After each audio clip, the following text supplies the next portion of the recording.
In the previous video, we heard the Buddha's teaching that life is suffering. And now, let us listen to the Buddha's teaching more deeply and take it as a lesson to make our lives a little lighter and more peaceful, my friend. 3. Mental suffering. Mental suffering is endless. You don't need to look far. Just the small things in life are enough to see it. When you feel less than others, in the way you dress, the place you live, you feel insecure. You feel small. That is suffering when you fall behind in knowledge, status, or your place in society.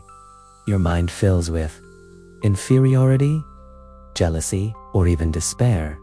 That is suffering too. These pains don't show on the outside, like hunger or cold, but inside, they slowly consume your mind.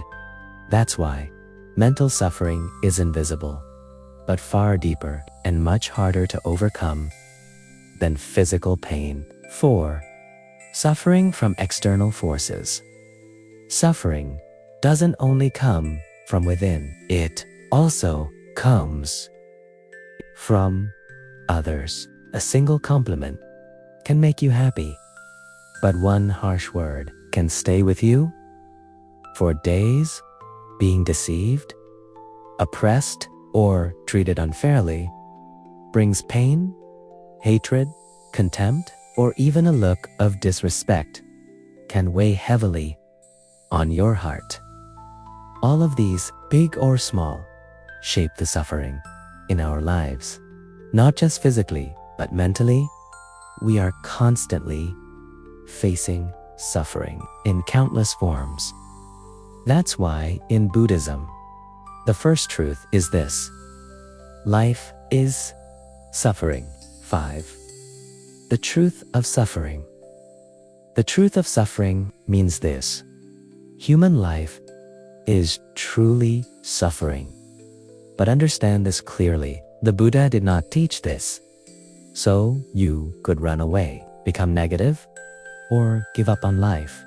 He revealed this truth so you can rise above suffering and build a life of compassion, of integrity, of true humanity, to live in a way that does not bring suffering to yourself or to others. And from that, transform this world into something like heaven. So understand this.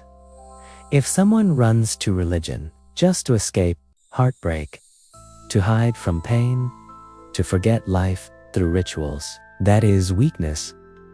That is not the path of a true disciple of the Buddha.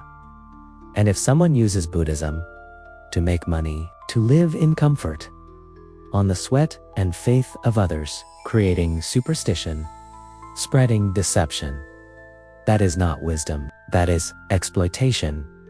Those who are still blinded by ignorance, by rigid beliefs, by outdated customs, may wear the robes or call themselves followers, but in truth, they are destroying the path, not preserving it. I created this channel to share simple, clear perspectives on Buddhism, no superstition. If you want to understand it more deeply and apply it to your life, you can subscribe and follow along with me.